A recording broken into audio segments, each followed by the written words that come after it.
Hello, everyone. Welcome to panel 4. And here I'm going to welcome our first presenter, Sumara Butt. She is a doctoral candidate in the English department at UC Davis. She works primarily with Marxist theory, science, and technology studies, and children's literature. Her current research attempts to historicize the trope of the time-traveling child, to demonstrate how the manipulation of space-time represents a political desire of surplus populations to change their relation to the wage. She also closely follows student activism on campus, both within and outside the limits of the UAW labor union. Welcome.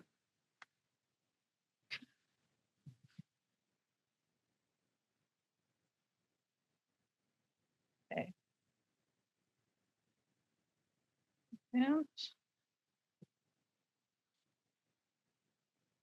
So, sorry about that.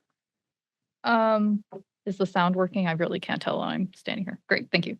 Okay, so this talk is called, I realize I don't have slides, I apologize, Locating the Time-Traveling Child Across the Archive. Fingers crossed we get to the time-traveling part. This talk is part of a larger chapter in my dissertation, so there's going to be bits here and there where I might sound like I'm going a little off topic, but mostly today I'm going to do a comparative reading of Alice's Adventures in Wonderland, which is from 1865, and a short story by Louis Paget written in 1943 called Mimsy Where the Borough Goes. And if you're familiar with Alice in Wonderland, you'll notice that that's a line from the Jabberwocky poem in that story. But since I won't really be talking too much about the story's content, I'm not going to summarize it for you. Whatever you vaguely remember about Wonderland and maybe, pop culture osmosis is probably enough to get you through this talk. The only thing I will point out is that the narrative frame is really important for what I want to talk about. I'm going to be reading Wonderland as a time slip novel, essentially. So if we remember, Alice is daydreaming. She's sitting by the river listening to her sister recite a lesson. She gets bored, starts to look at a rabbit that's running by, and then she falls down the rabbit hole into Wonderland. So her daydream at some point becomes a real dream, and that distinction isn't really made very clear to us. And I think that's important because for people who are vaguely familiar with children's literature, especially the golden age of children's literature, the time slip trope is a really common way to kind of give these moralistic lessons to children about how they walk through a different historical past.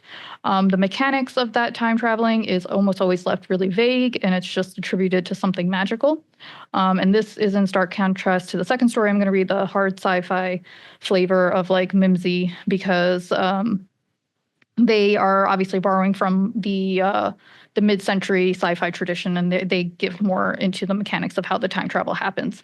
So what I'm hoping to note in that distinction is that there's debates in the realm of children's literature about what is or isn't children's literature and what it should or shouldn't do, and that's probably because it's really more of a demographic genre and not so much a formal genre.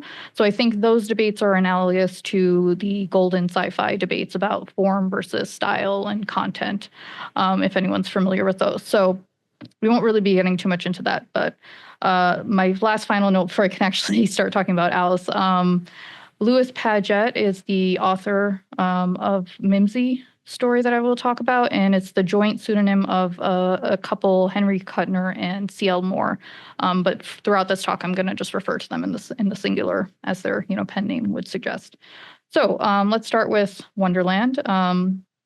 So I'm sure many of you already know Lewis Carroll was the pen name for Charles Dodgson, and he's most famous for writing Alice in Wonderland, but he was actually also a mathematician, he was a logician, a photographer, and actually even a deacon. So I'm not going to get into the literary readings of Alice because they do some strange things like, trying to talk about finding phalluses in a Freudian reading or trying to seed a drug trip in the story, but I don't think that's going to be relevant for us today. So I'm going to just jump into what are the more contemporary debates, which is there's a growing interest in Dodgson as a mathematician.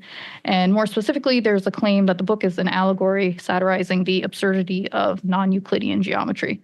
So while literary scholars have long been exploring this idea kind of in a roundabout way by identifying what are major figures of math and history symbolized in the characters of the novel, the more recent cross-disciplinary scholarship has been systematically mining the text for mathematical concepts and puzzles, and they're trying to look beyond what just seems like a silly satire for children, right?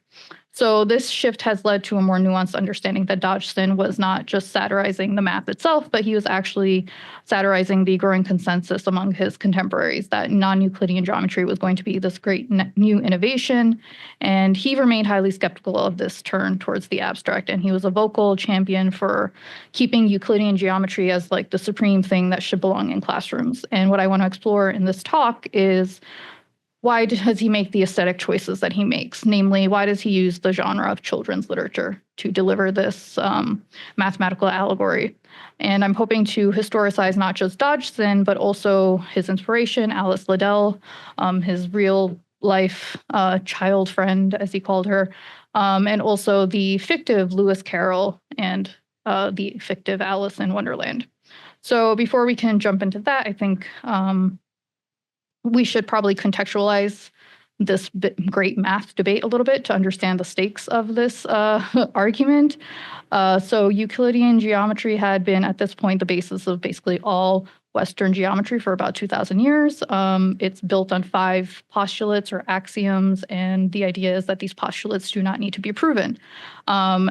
Except for the 5th postulate. So this is the great shadow upon geometry that was like the bane of Dodgson's existence. He believed you didn't have to prove it. It should be self-evident. It's very common sense. And yet every mathematician who tried to prove it over like centuries and centuries failed. And this debate effectively came to an end within Carroll's lifetime when several mathematicians gave up that desire to try to prove it to be true because it appeared to be true in real life. And instead they thought, okay, why don't we try proposing a mathematics where that 5th postulate is not true? And it turns out it worked. So they succeeded. Non-Euclidean geometry, or essentially geometries that imagine curved spaces, slowly became legitimate among the community. And they just accepted it as is because the math said so. And historians of math especially have pointed out that this was an incredibly rich moment in mathematical theory. So the general consensus was that non-Euclidean geometry was a new tool in the toolbox, allowing us to think beyond the rules of our observable 3D space. So while applications of these new tools or these curved geometries was purely speculative at this point, I would argue that this gap between concept and application served as a sort of like an aesthetic incubator. It was a moment where math could be appreciated more for its form as opposed to only its function. So in this sense, Euclidean geometry was deposed as the singular foundation of geometry and became one genre among many. And for Dodgson, this was horrible because it transformed geometry from a fixed ontology into an epistemological minefield. So what does this all have to do with Alice in Wonderland? So most critics who read this as a math allegory have, at best, accused Dodgson of being so blinded by his dogmatic fervor for Euclid that he couldn't see beyond it. And at worst, they assume that he was actually theoretically incompetent. And when he tried to figure it out, he wrote the nonsense that we see in Alice in Wonderland. And I would argue that neither of these was true. He wasn't unwilling, nor was he unable to see the potential of non-Euclidean geometry. He was actually highly aware of it, and he was scared of it. He feared that his contemporaries were dangerously enamored by this potential. Because to concede that there could be multiple genres of geometry that can coexist, it not only destabilizes the singular truth that Dodgson was after, but it also implies that there's a significant aesthetic component to formalized mathematics, something that scares many who think they're of a very logical mind, right? So I'm suggesting that it's this aestheticization of math that Dodgson actually feared the most. Beneath the surface, Dodgson must have been anticipating something more insidious than silly puns or imaginary numbers, namely that by fetishizing these new mathematical tools, logicians might get lost in experimental experimental play, so much so that the forms would become an end in and of themselves. And so a more nuanced critique of these fetishized tools, or the fetishizing of these tools, is to warn his peers over mistaking the means to producing value to the objects having the value inherently in them. So that's to say, I agree with many literary critics who claim that we can read the nonsense in the text as an allusion to absurdity of symbols without reference, or, the failure of language altogether. I still think that the absurdity in the text goes beyond this. It's not just his hate for abstraction. And part of why we fail in seeing this nuance is because it's a very deterministic reading fostered by the fact that this is written in the form of children's literature. It's a side effect of the genre. The message is not subtle because it has to be legible even to a child. So for Dodgson to deliver this critique in the form of a children's book is a difficult and odd choice. He has to maintain a tense balance between legibility and overly derivative forms. And it's the same tension that makes Carroll such an enigmatic figure. He seemed to genuinely enjoy entertaining his, quote, child friends. And all aspects of his life suggest that he found playful interactions and puzzle solving to be really important learning tools. We might even think of Alice in Wonderland as a proto-edutainment text. But then this also starts the interesting debate about, like, are puzzles actually toys or games? And we could talk about that if people are interested. However, he insisted that the foundational rules of a game space have to be maintained by all players equally if there is real fun to be had. Basically, play must always defer to the structure of the game. There was a fun thing about him. He wrote many puzzles in weekly periodicals. Oh, sorry. So I should probably start going. So all of this logic about, like, the play should be deferred to the game space is all thrown upside down in Wonderland, right? Because the rules never are static, and a lot of people have even read it as like an allusion to how children experience an adult world. They are constantly navigating a space that no one ever explains to them. So it makes sense that, Carroll will use this genre to criticize his contemporaries, because he sees a parallel between the two. He sees the way that his contemporaries are blindly following these lessons as to the way that children are asked to memorize lessons. So I'm going to skip ahead because I do want to get to the second story. Just a quick thing to note. Essentially, I'm making the argument that, like, Charles Dodgson as a satirist, absolute failure. Lewis Carroll as a children's author, runaway success. This was something he never came to terms with. He was very, very quiet and private, and he hated when he was recognized as Lewis Carroll, and he kind of wished that people would forget that he wrote this book, right? And this tension, I think, is something that Lewis Paget actually is trying to critique in the story, because they think there's a certain naivete in Carroll to think that he can separate the material from the creative, to think that he can keep these two things apart from each other. So let's talk a little bit about the Mimsy Were the Borogoves story. The sci-fi story was written in 1943. It uses time travel to offer an alternative history about Lewis Carroll, specifically about the day that he wrote the story. So as it goes, he claims he took a trip with the Liddell girls. He told them a story. He went home that very same night and wrote it down to gift it to Alice. And then I think within a year, he published it and it became Alice in Wonderland, right?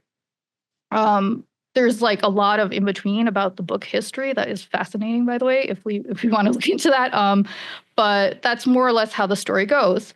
And instead, what this story does is it's sort of a satire of a satire. And then they are questioning Carroll's distinction between play and pedagogy, because he has some really strong attitudes about it. And then they manage to flip what is basically real versus absurd. Oh, sorry, we're running out of time. So let's just jump to the end then. Essentially, there is a time traveling box that sends a toy back to the time of 1943, where these kids find it, and then this toy reveals the secret to time travel. And then the end of the story is they disappear. Their parents don't know what happened to them, and then the big reveal at the end is that there was actually a second box that went back in time to the 19th century, and it's Alice. And essentially, she's reciting this nonsense poem, and the man nearby is like transcribing it. So the rewriting of the story suggests that like the entire world of commodities that came out of Alice in Wonderland was actually a product of Alice, right?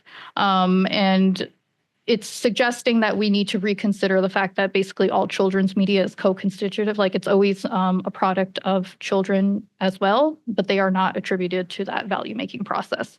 So I'm sorry, I'm just going to try to wrap this up. If we can just jump ahead to this idea that children's literature is always considered, these days at least, as a derivative form, it's kind of the place that tropes go to die, is what I would suggest, right? Once something becomes overly legible, we deem it to be the realm of children's literature, right?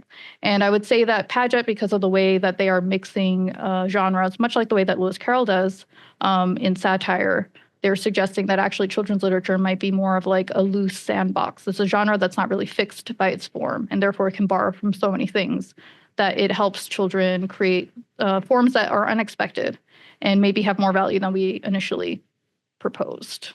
And I'm going to leave it there just so we can leave time for the other panelists. Let me introduce you, right? Okay. Sorry. So sorry about that. So our next speaker is going to be Mei Du. She's currently a PhD candidate in the Department of East Asian Studies at the University of Arizona. Her current research explores critical utopianism and dystopianism in Lu Xun's writings and its influence on contemporary Chinese speculative fiction, focusing on I think the three-body problem. She's particularly interested in exploring the connection between historical trauma and futuristic imaginations and the discussions of ethics and morality in Chinese sci-fi and beyond. And her current research interests lie in several intersecting motifs, such as nationalism, evolutionary thinking, progress and development, trauma, martyrdom, and memorialization. So cool. Hi, everyone. It's a great honor for me to present my paper today. So my presentation primarily aims to show how Liu Cixin's three-body problem trilogy reenacts the critical dystopianism in the writings of Lu Xun, the literary giant of early 20th century China. Tom Moylan argues that critical dystopian narratives retain, quote, a utopian commitment at the core of its formally pessimistic presentation, unquote. It is within this framework that I am discussing the utopian and dystopian elements, as well as their intertwining relationship in Lu Xun's and Liu Cixin's writings. I argue that despite its dystopian framing of history, the last volume of Liu Cixin's trilogy conveys a strong anti-dystopian desire to unite individual and collective existence and morality by drawing upon Lu Xun's awakening narratives and his dual historical elegiac poetic. I will begin with a discussion of Liu's reenactment of Lu Xun's awakening narratives before moving on to the discussion of the dual historical elegiac poetic. Lu Xun's awakening narrative is best illustrated in an allegory known as The Iron House, included in the 1922 preface to his short story collection, Call to Arms. So in the preface, Lu Xun posits an iron house without any windows and nearly impossible to break out from. The people inside will soon suffocate to death. The majority of people are unaware of the doom as they are sound asleep, and the narrator belongs to the only few awake. The narrator could raise a clamor and wake up a few more light sleepers with the hope that with more people's help, a way out might be found. However, the moral dilemma Lu Xun poses is that it is more likely the case that those awakened from their slumbers would not affect the final collective doom, and yet they also have to suffer from a great agony, presumably resulted from futile efforts, frequency of despair and grief, and so on. Several key elements characterizes this allegory and many of Lu Xun's other writings. These elements include a collective existential crisis, a distant, ambivalent future, and individuals undergoing a dystopian transient present while experiencing a Janus-faced utopian hope and dystopian anxiety. You might have a sense that this awakening narrative is recreated by Liu Cixin in his trilogy. But the question we yet need to ask is, by illustrating a similar narrative structure, what reality, truth, and terror do Lu Xun and Liu Cixin respectively suggest their characters should wake up to? Let's begin with Lu Xun. Some argue that the Iron House is a metaphor that Lu Xun uses for the Chinese nation, a point I only partially agree with. Lu Xun's writings throughout the late 1920s reveal his moral progressivist outlook, a belief that a kind of mature humanism can be achieved internationally through the pursuit of moral and spiritual progress by each nation or race. While assimilating a Spencerian framework of moral progressivism and struggle, Lu Xun firmly rejected applying survival of the fittest to human society. To Lu Xun, the nation's moral awakening was not only a path to national survival, but also a means to a more just civilization, one that has yet to exist in human history. Lu Xun's utopian hope is a search for transcendence of not only the perceived crisis of national existence, but also the hierarchical world order justified by colonialist and social Darwinian discourses. In Liu's trilogy, Lu Xun's awakening narrative is reproduced in two entirely different ways.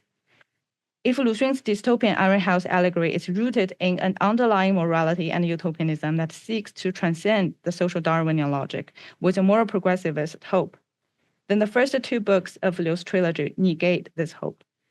Liu presents an awakening narrative that shatters naive extrasolar pacifist fantasies and human-centered arrogance, revealing the universe as a ruthless, amoral, and dystopian Darwinian battlefield. This is the first way that Liu Cixin reproduces Lu Xun's awakening narrative, adopting its formal paradigm while rejecting the possibility of transcending an amoral Darwinian cosmos through an evolutionary view of morality, civilization, or even technology. Yet, in the final volume of the trilogy, Liu reenacts the awakening narrative again, envisioning a transcendence beyond the Darwinian cosmos with something more fundamental, a collective fear of an eternal death's end, with no life, no past, and no future remain, paired with an affirmation of existence itself. This existential humanism, also central to Lu Xun's moral progressivist vision, underpin Liu Cixin's reimagining of transcendent collective morality. In this way, the last volume of the trilogy not only echoes the form of Lu Xun's Iron House allegory, but also its call for moral transcendence.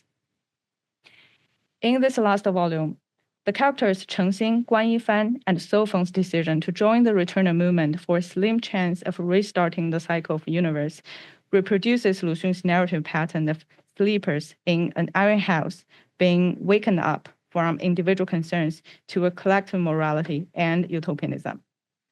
The entire universe becomes a new tenor for the Iron House.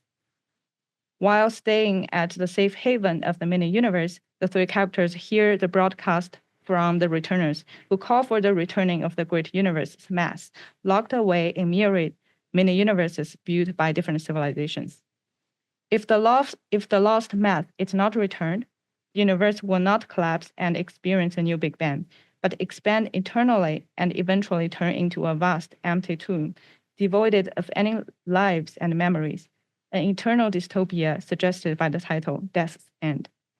In this sense, the returners become the new awakened, who are calling for the collective responses from other light sleepers. An analogy can also be drawn between Liu's characters and those who are awakened in Lu Xun's writings. In the other texts of Lu Xun, he also refers to the awakened few as the interim beings. The interim beings or interim heroes are the cultural and social pioneers who live in a transitory period of dystopian present, who possess a strong sense of mission and hope, but cannot witness either the arrival of a utopian future or its denial.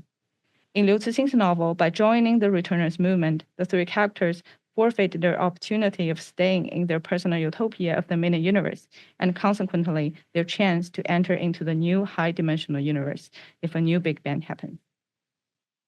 The new universe is imagined as a hyperdimensional utopia that, at least for some time, suspends a law of dark forest and a dystopian Darwinian phase. As a result of their moral choice, those characters as Lu Xun's interim heroes experience a dual feeling of hope and grief about a distant future. There is an utopian hope for a morally better future the nevertheless cannot witness, and meanwhile, a grieving pain for the probable collective doom. In short, Liu Cixin adopts a similar critical dystopian stance to Lu Xun's awakening narrative, reenacting its themes through a collective existential crisis, an ambivalent future, interim heroes, a call for collective morality and action, and a dual sentiment of utopian hope and dystopian grief. Liu's reenactment of utopian-dystopian duality is particularly conveyed through Chengxing's memoir, which serves as both elegiac and historical writing, which is in a manner similar to how Lu Xun expresses this duality in the preface to his prose poem collection Wild Grass, which first published in 1927.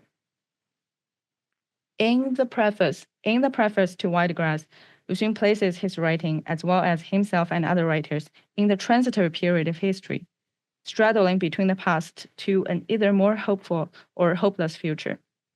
Lu Xun's preface serves as both a historical record for future readers or an anticipatory elegy that mourns the end of national history. If a hopeful national and transnational future arrived, the piece of writing would become, in Lu Xun's words, decayed for future readers, and serve as a historical text that memorializes all those interim fighters from the past. In this scenario, the life meaning of those interim fighters, together with their struggles and sacrifices, are subsumed into the collective history. However, if the future turned into a dystopian one, such as national demise, this preface would serve as an anticipatory elegy for all the interim fighters in the past and future who devoted themselves to a collective hope, mourning for the collective loss of their hope and their historical meaning of sacrifices. Chengxing's preface, as Lu Xun's, invokes similar themes. Liu Cixin begins his final book of the trilogy with the preface to a memoir written by Chengxing and weaved her memoir, titled A Past Outside of Time, into one of his narrative threads. On one hand, the utopian hope for a high-dimensional universe renders Cheng's memoir into a historical text for the new universe. Upon exiting the mini-universe, Chengxing, Guan Yifan, and Sophon leave behind a small metal box that contains a miniature computer that restores all the available information and memory of the Trisolaran and Earth civilizations, including Cheng's memoir. The hope is that if the high-dimensional universe were really born, the information would be released into a new space, waiting to be picked up and deciphered by new forms of lives and civilizations. If their hope become true, Cheng's memoir, together with the information stored in the metal box, would turn into a text that records and memorializes not only the partial history of the once existed Earth and Trisolaran civilizations, but also the efforts of the supporters of the returners movement, like themselves, whose sacrifices enabled the birth of the new universe. Cheng's memoir in this scenario serves as a historical text for the high-dimensional universe. It summons a historical continuity and collective being across time and space, where individual sacrifices are compensated by fulfilled utopian wishes and recognition, and individual existence merges with a collective sublime history. Nevertheless, the memoir is simultaneously an anticipatory elegy, expressing a grieving pain for a probable collective doom. From the perspective of dystopian grief, Cheng's writing elegizes the loss of a more ideal world and a corresponding collective utopianism, mourning the eventual demise of the universe, a future devoid of any forms of life, and an end of a history for all lives and civilizations. Reading from this dystopian light, the text likewise arouses a sense of collectivity through mourning for a shared loss in the future. In summary, Wild Grass and Cheng's memoir summon a continuity of history making and history writing, imagining a kinship with those who has passed and those who are not yet born. Meanwhile, if viewed as anticipatory elegies, both texts also invoke a sense of collectivity through imagined shared grief. Lu Xun's Wild Grass mourns a lost internationalism-inspired ideal of national salvation, along with all the known and unknown interim fighters of past and future. Cheng's memoir, likewise, mourns the end of history and future for all the lives that will have once existed before the death's end. Submerged in this grief through her elegiac writing, Cheng identifies herself with all lives, human and non-human, known and imagined. Ultimately, despite the trilogy's dystopian framing of history, Liu Cixin's last volume of Three-Body Trilogy conveys a strong anti-dystopian desire to unite individual and collective existence and morality by reenacting Lu Xun's awakening narratives and his dual historical, elegiac, poetic. That's all. Thank you so much.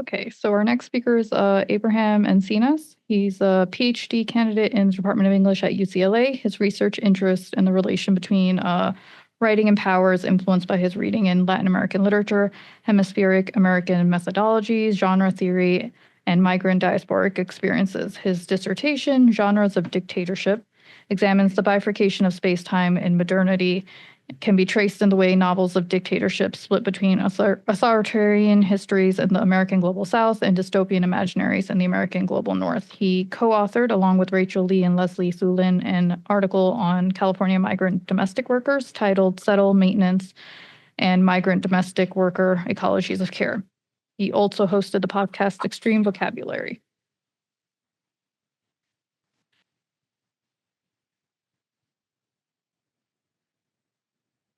Hello. So after 2016, mainstream media articles mentioned Octavia Butler's parable novels in relation to Trump's authoritarian fascist presidency.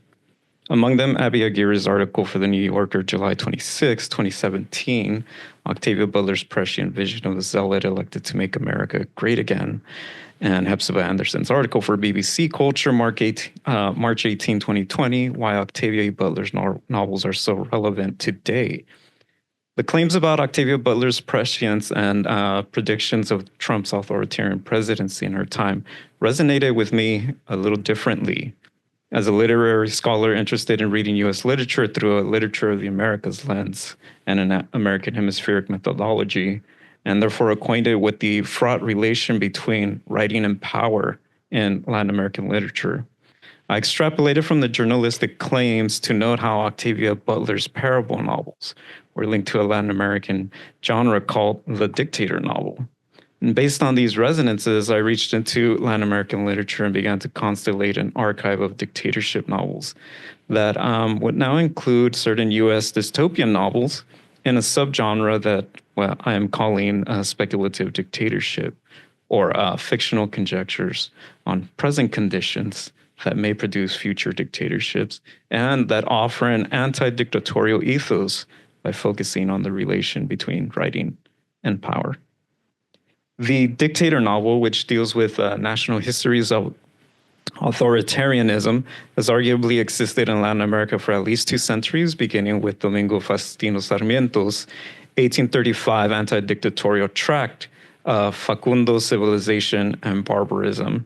The writers of dictator novels typically deal with these national histories of authoritarianism in one of 2 ways. Either they center the dictator as the main character, or they center the conditions of dictatorship as a kind of setting. And, when it centers the character, then we get a psychological study of the inner workings of power or the desire for power. I do have some examples. I'm going to skip those. But even when a novel doesn't name a historical character, for example, Gabriel Garcia Marquez's 1975 novel, Autumn of the Patriarch, the writer nonetheless draws from various historical dictators to create a kind of composite character. So when writers center the conditions of dictatorship, we get a sociological study of the effects of authoritarian power on the country, people, and land. So though the dictator is relegated to the background, the character of the dictator becomes linked to national character itself, or the land itself is believed to produce dictatorship. This difference throws us into scholarly debates of the 90s on the proper designation of the genre. Should we call these dictator novels or novels of dictatorship? Do we place the emphasis on character or setting? And so while character and setting are definitely important, I want to align myself more with Magali Armias Teixeira's claim that dictator novels are about the relation between writing and politics, as the dual meaning of the verb to dictate tells us. To dictate means both to write down what is spoken or to give orders. So Armia Teixeira's claims that as the genre developed, it acquired a self-generating force distinct from its historical reference. This means that dictator novels do more than simply reflect the violent histories of dictators and dictatorships, and that these texts can become dislodged from this or that particular dictator to consider the broader and larger problems of nation building and national mythology. I also align myself with Jennifer Hartford Vargas, who in Forms of Dictatorship proposes that Latino writers theorize a counter-dictatorial imaginary that links state violence both abroad and domestically, and they position dictatorship along a spectrum of authoritarian power in the US and Latin America, and therefore draws connections between authoritarianism, imperialism, white supremacy, heteropatriarchy, neoliberal capitalism, and border militarization in the Americas. So if we note the relation between writing and politics and how writers have linked dictator figures to the long history of colonialism and capitalism, this can help us read Butler's Parable of the Talents as a novel speculating on dictatorship in the US. Butler's Parable of the Talents is a novel of dictatorship that dramatizes the fraught relation between language and power, or specifically between sacred writing and national political power. The parable novels take place in a collapsing US of environmental degradation, decayed infrastructure, corporate takeover of the public sector, big pharma addicting the populace on pyro, the addicted setting everything or anything on fire, mass unemployment, low wages, and neighborhoods operating like walled military enclaves. I don't know what that is. That's not me. Okay. Amid this decay, we read about Lauren Oya Olamina, who keeps a journal in which she develops a materialist theology of God as change, a pragmatic metaphysics that prompts her to build a community called Earthseed, who envisions a future for humanity among the stars. And in the background, we read about President Andrew Steele Jarrett, whose vision is to build a political religious movement called Christian America, devoted to returning the country to its supposed religious roots in order to make the country great again. The conflict is thus between writer and dictator, and their competing visions as answers to the question of national form. If in Olamina we have a visionary writer open to change, possibility, and the future, in President Jarrett we have a reactionary dictator foreclosing the future to return to a mythical past. Jarrett's presidency represents the unholy union of politics and religion, a religious ethno-nationalist yearning that presupposes the nation has lost its exceptional form of greatness and needs to recover it.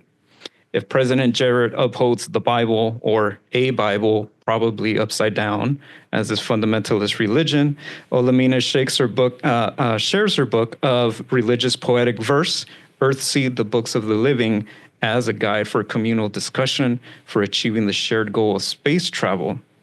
The conflict between Christian America and Earthseed first appears in the novel as a theological or ideological debate occurring at the genre level of national form. Furthermore, the conflict between them is written as a distant one, carried out through proxies, only later erupting into violent persecution. As Olamina says, President Jarrett, if the country is mad enough to elect him, could destroy us without even knowing we exist. After all, dictators operate through proxies who execute his will without direct command because they understand his implied orders. And Butler, as a Black woman, well understood the predilections of racist and power-hungry politicians and the white supremacist tenor of the country itself. Olamina and Jared are engaged in a conflict over a national form that plays out as a debate over rhetorical genres through Jared's proxy specifically, and surprisingly, through Marcus Duran, who is Olamina's brother. Unlike Olamina and Butler herself, who disidentifies with her Baptist religious upbringing, Mark embraces Christian fundamentalism, U.S. nationalism, and President Jared's political Jeremiads. When Olamina discovers that her brother Mark is still alive but is enslaved, she rescues him and brings him to the Acre community to recuperate. After weeks of recuperation and observing Earthseed discussions, Mark divulges that he would like to be a practicing Baptist preacher like his father, and reluctantly asks Olamina for permission to sermonize. While Olamina permits Mark's preaching on the condition that it not be monologic but an open-ended discussion, the request creates a tension based on rhetorical differences that have theological implications. On one side, Mark desires to engage in monologic sermonizing, a hierarchical rhetoric where commandments are promulgated from the authority figure to the layperson. As he tells Olamina, I'm not out to teach a class, I want to preach a sermon. Mark differentiates sermons from teachings by implying that sermons don't require patient explanations as to why things should or should not be. On the other side, Olamina questions Mark's genre definition of sermon to indicate the discursive openness of language. No matter what you call it, a good sermon is just a lesson that you're trying to teach. Olamina thus affirms dialogic modes of rhetoric where questions, even probing and dissecting ones, are essential discussions for community growth.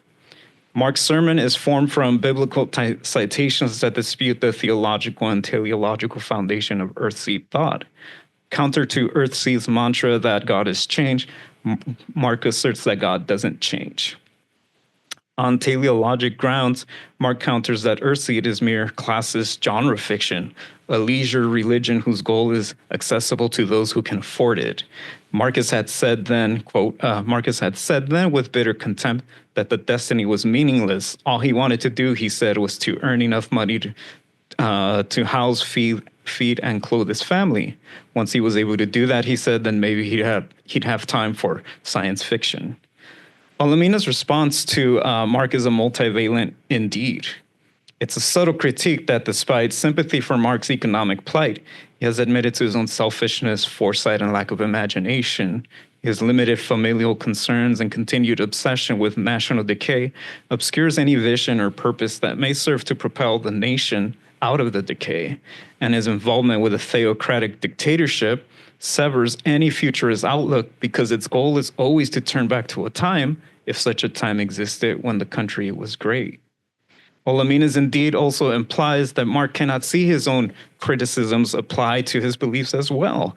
Mark misunderstands how his metaphysics is likewise a fantasy narrative that requires leisure time for committed reading and practice, but he cannot acknowledge such a connection without his beliefs imploding.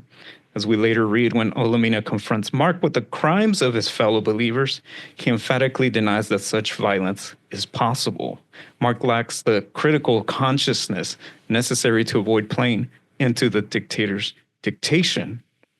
The Borgesian idea that metaphysics is a branch of fantastic literature can help us to understand that when Octavia Butler evacuates metaphysics of its spiritual content and translates it into material terms to invent Earthseed, she nonetheless asserts the connection between science fiction and religion in the form of a disavowal or disidentification that acknowledges the issues Mark points at.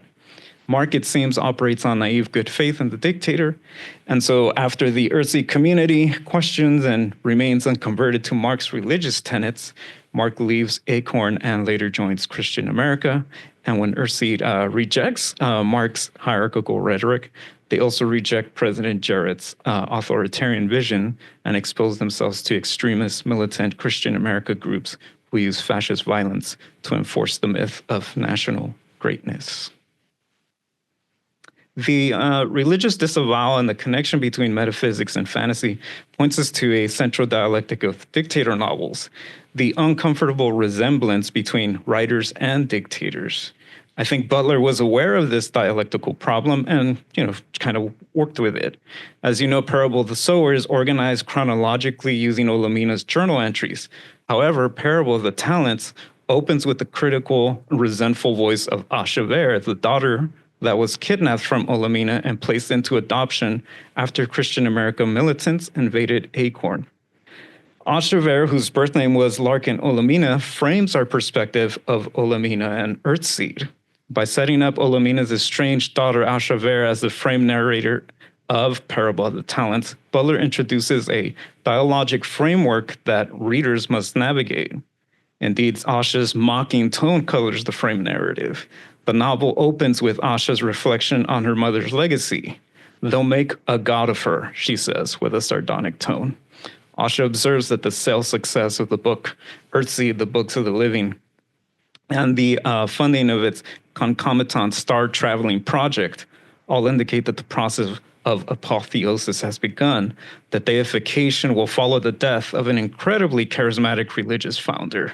But what kind of god does Asha envision her mother will become?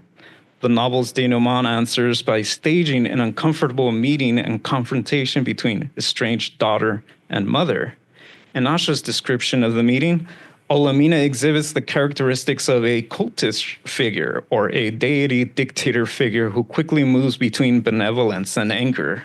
Quote, "She looked big and strong, and in spite of her pleasant, welcoming expression, just a little frightening. She looked not hard, but as though she could be hard with just the smallest change of expression. She looked like someone I wouldn't want to get on the wrong side of." Indeed, Olamina demonstrates, on the one hand, affective longing toward her estranged daughter, whom she meets for the first time in roughly 2 decades. On the other hand, she feels anger toward her brother Mark, who had discovered Asha's whereabouts and adopted her, but never disclosed the fact to Olamina. Moreover, I would add that Asha misreads the signs of the trauma that Olamina has experienced. Still, why would Butler frame the novel through the perspective of Ashaver? Why write a frame narrative that feels critical of Olamina, who by certain accounts is Butler's ideal self? And how might this frame narrative offer some insight into Butler's writer's block, which limited her ability to finish the Parable series? The familial conflict between Ashaver and Lauren Olamina is one between competing writers who have different visions of and for the world. As the famous writer of virtual reality stories called Dream Mass, Larkin Olamina, whose nom de plume is Ashaver Alexander, offers commercial forms of comfort and escapism to a general audience. The Dream Masks offer a utopian counterpoint to the brutal reality of America. They offer respite from the violence of daily life, damaging unemployment, decaying infrastructure, and the corporatization of all areas of life, while hiding the fact that dream masks are a corporatization of utopian desires. At first, Asha wrote Dream Masks ideologically aligned with Christian America's doctrines, otherwise she would face censorship. And perhaps this forced ideological alignment gives Asha a pessimistic insight into all forms of narrative, especially of the religious type. And when Ashaver views her mother as an authoritarian godlike figure who moves easily between anger and compassion, she probably projects her own authorship and author authority with world building. She recognizes in her mother a writer like herself. Asha's critique is that Earthseed is just like the dream mask worlds of her own invention, virtual stories overlaid onto reality. The difference is that Olamina believes in Earthseed with full faith and conviction in the openness of the future, in change, in poetic texts that remain open for as long as possible and do not foreclose on interpretation. The problem resides in the calcification of text into religious orthodoxy and the stagnation of imagination, which produces writer's block. In the Parable novels, Butler has then created a fictional religious system capable of modifying itself while holding true to itself. So the question is, how do we keep the future as open as possible and not be conscripted or conned and scripted into a narrative in which we are merely acting our part? So I kind of suggest that we fight authoritarian fascism by living alternatives when it itself is trying to foreclose options. So final thought, my proposition is not simply that US contemporary dystopian novels can be folded into dictatorship novels. I think genres are retroactive designations.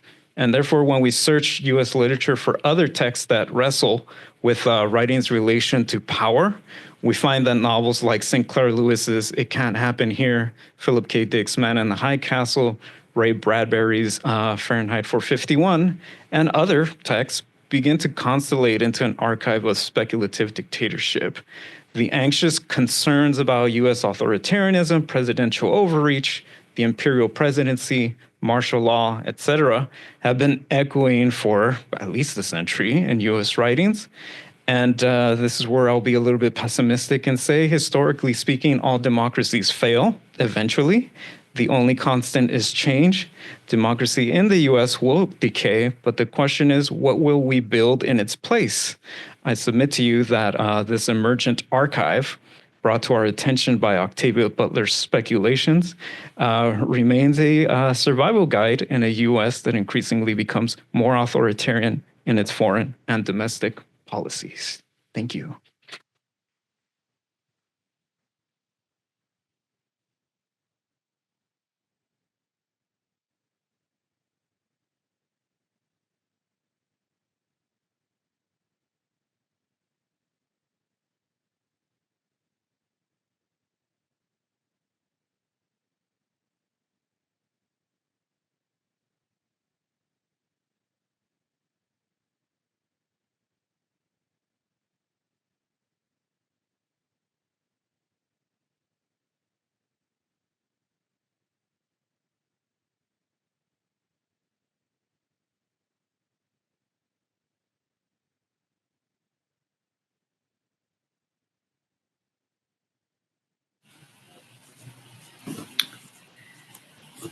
Quickly introduce our next speaker is Rubab Batul. She's a graduate of English literature and is currently in a grad program for critical media studies at HSE Moscow.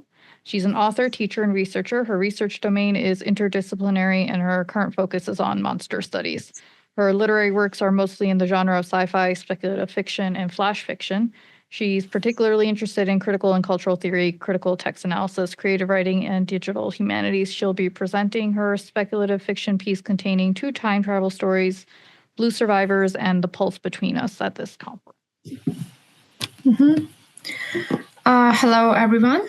I hope you can all hear me.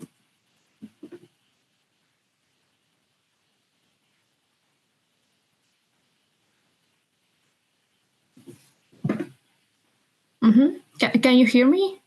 Yes, yes. All right, thank you.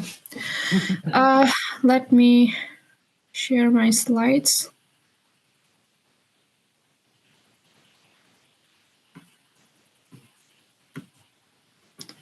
All right.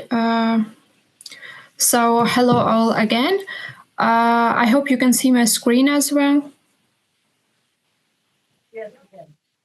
All right, thank you. Thank you so much. So I've already been introduced. I think there's no need for extra introductions. So I'll just directly jump into the topic. So I'm going to discuss about human memory and digital archives. Of course, you're all thinking about why I'm here. I'm also thinking about that right now so much. So I'm going to present my speculative fiction piece. So I have written 2 times travel stories, and they are titled as The Pulse Between Us and Blue Survivors. And the first story is also inspired by one of my recently published articles, which is about neural implant surveillance and emotion as data in the year 2065. So what I'm particularly, kind of like in my own fiction, speculative fiction, kind of exploring is that, this contemporary debate of, digital surveillance, digital platforms, and, how in near future, with the prevalence of neural implants, how can we view, emotional authenticity through the lens of speculative fiction, which has been, I think, going on for a long time, even though we are talking about these things like very recently, but I believe that in speculative fiction, this alternative voice has been created for a long time. And that's what like my works are also, going to talk about. So I hope you have read my works. Even not, I'm going to stay optimistic about it. And so my speculative fiction piece is set in the year 2065 and 2085. So I'm using a dual narrative technique to juxtapose two times travel stories of these future years to kind of explore the contemporary digital archival spaces and their impact on the future historical narratives. So something that is really interesting to me is to see how the contemporary historically how these archival spaces have existed, and how they have transformed, especially the intervention of digital tools, and how now we have like digital archival spaces, and how it's going to transform, especially when we have like a lot of like digital platforms, AI intervening into it. And one thing which is always like kind of troubling me, or like something that I speculate often, is that how human memory itself can become like an archive, especially in a state of digital surveillance. So let me just like quickly get into the main themes and motifs. So first thing that is very central to these stories that I've written is the digital surveillance. So I think I would need your imagination to be here right now. I'm sure you're all really, really overly stimulated by all the fiction and sci-fi we have been talking about all day. So I'm just going to take you into the world of my own fiction, speculative fiction stories that you also have with you right now. So imagine that, we are in a year where you do not have Instagram, you do not have, Telegram or any platform that you may use often. There are no posts, no stories, no likes in the conventional manner. And like, how would you imagine a digital interaction that is going on? So in the story that is titled as The Pulse Between Us, it is reimagining this world where we have this platform of pulse feed which on which you do not have posts, no stories, rather you broadcast your own emotions. And imagine that every like that you sent is not just sent but felt across the platform. So of course now you're all thinking about, yes, I'm also thinking about Foucault right now, and power and commodification. And that is also very important to talk about when we are talking about digital platforms and how commodification kind of works. And I think this is also very important in speculative fiction, because we talk a lot about what is being voiced out, what is not being voiced out. So when it comes to digital surveillance, we have to kind of consider what is it that can be preserved and not preserved. If we have like a digital surveillance, something like maybe if we go far, something like a neural implant surveillance. Let me take you back to the world of Margaret Atwood. I know she's like our all-time favorite, and I'm sure you're all aware of her work in *Handmaid's Tale*. So in *Handmaid's Tale*, we have the theocratic state of Gilead, and in this we have this notion of surveillance very, very central to the whole plot of the novel, and all the motifs that are recurrent in the novel as well. So I was imagining how this kind of surveillance state could be reimagined, where we maybe not have not like a conventional surveillance state, but or not theocratic, but like a digital surveillance, like a neural surveillance. So this domain, I think I do not have like a lot of like existing theory to kind of like think about it. The closest I could think of was like Turnbull's idea of audience economics and audiencing, which talks about a lot about like surveillance, digital platforms, and how our own emotions are, and memories and human individuality is kind of preserved, and the archive that we have, digital archive, how it is kind of creating our own sense of self, if we talk about in a very existential sense. So I think that's how I also theorize it.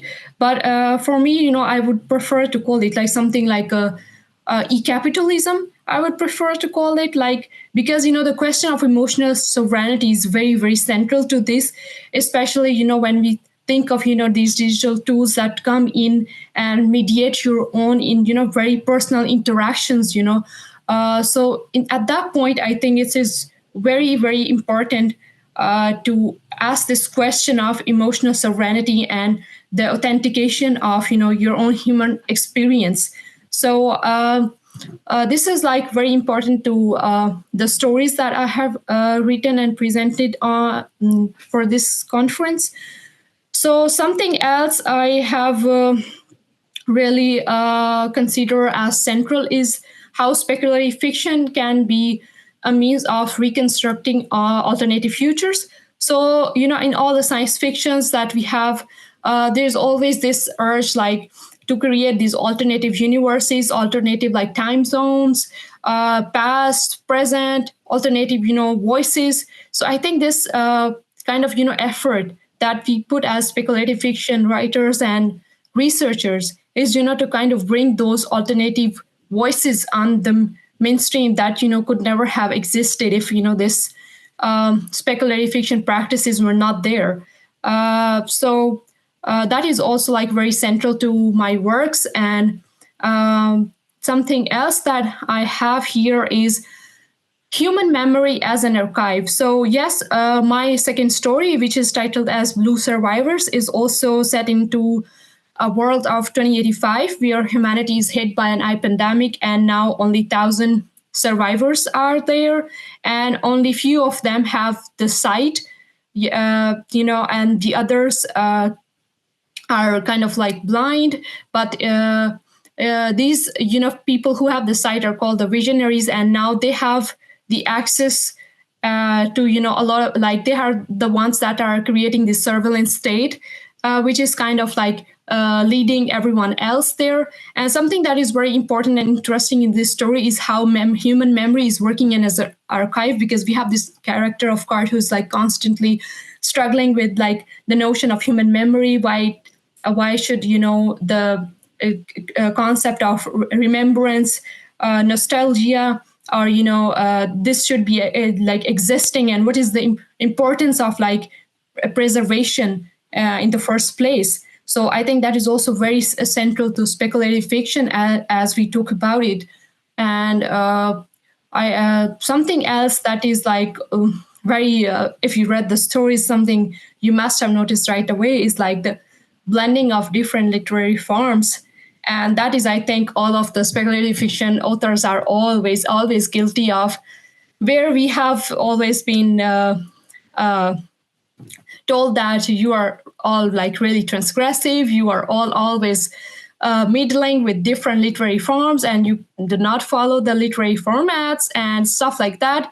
But I think we do have our own reasons for that, and I'm also going to tell you mine. So coming to the questions that are particularly raised in my works, these, and this is also like related to the contemporary debates around the speculative fiction and the archival practices that we have. So I think for me, speculative fiction is not just a means of creating just an imaginative universes, but it is also like interrogation of your very own social realities that exist in your present world. So one of the central questions that I think the stories deal with is like how speculative fiction construct alternative archives. So this, I think, we've already talked about how the presence of alternative voices is always very central for speculative fiction.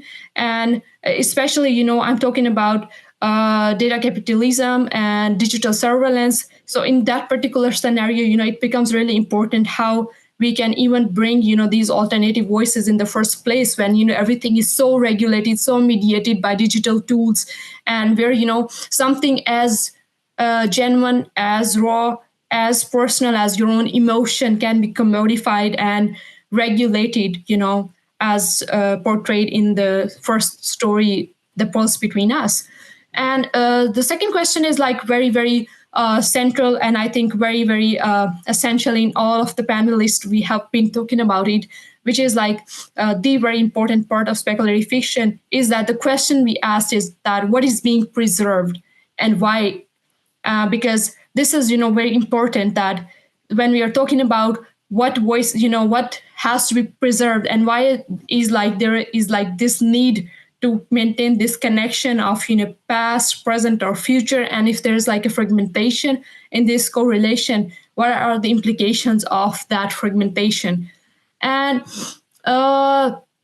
something else that is really important and raised in these stories is archive a site of preservation or a tool of power? This is, of course, a very Foucauldian sense of looking at archive.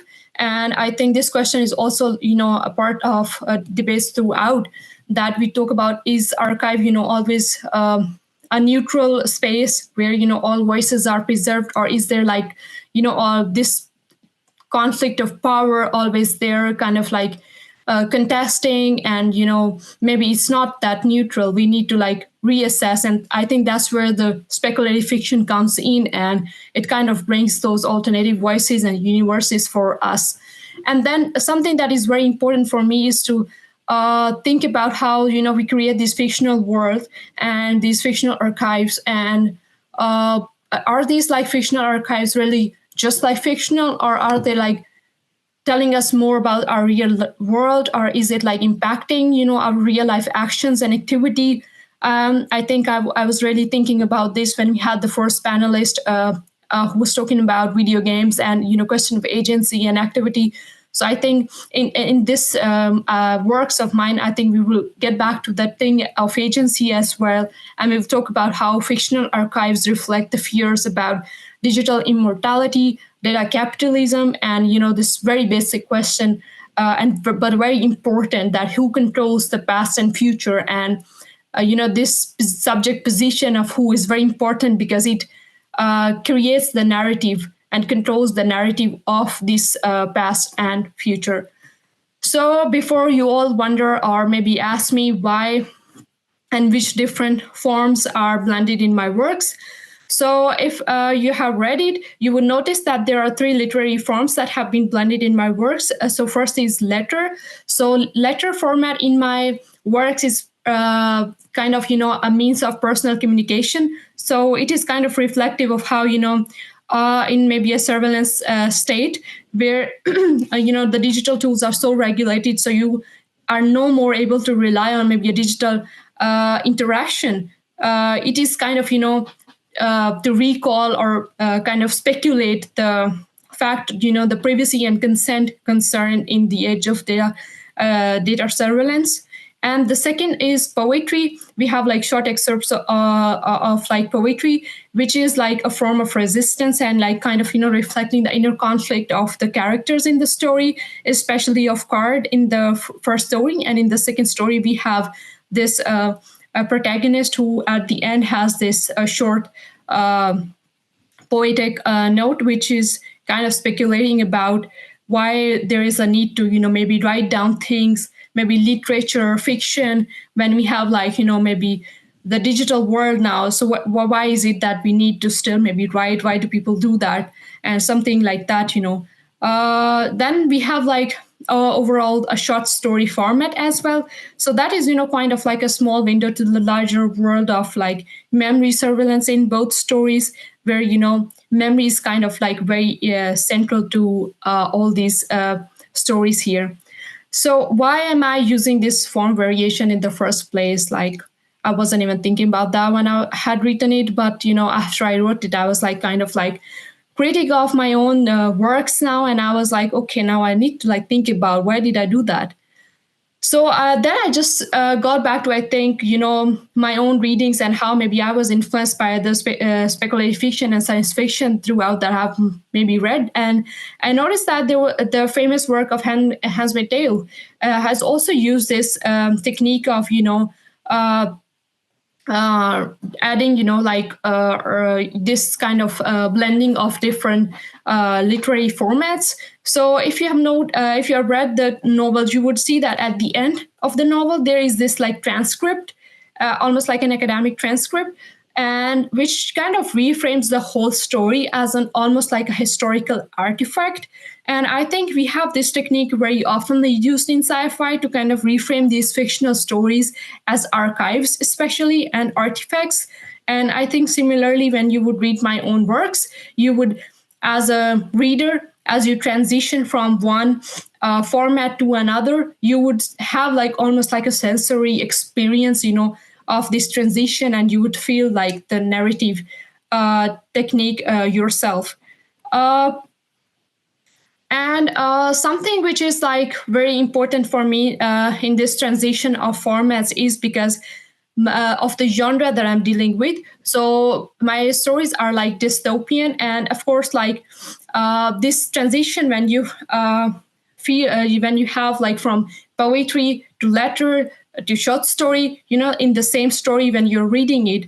This, I think, this transition of forms is kind of like it would imitate the fragmentation of reality. That is also, a very central notion of the plot that is in the story, which is also talking about, the fragmentation of the social realities in the data capitalism.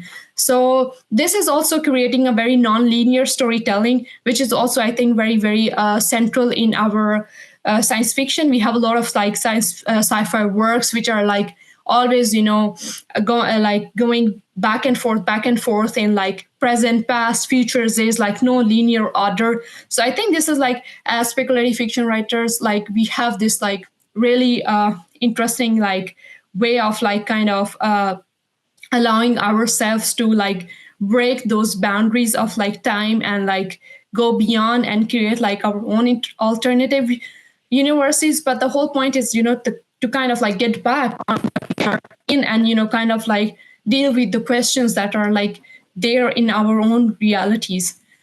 And lastly, this transition of different formats is also very much into, imitating the real archival practices. For example, how an archivist is almost like dealing with like keeping the historical records. They have like photos, letters, notes, stories, and whatnot. They all keep it together and, kind of form like a record of it. So I think even in speculative fiction, like we can also like blend these forms and kind of like create this kind of fiction, which I think, which is also like my works.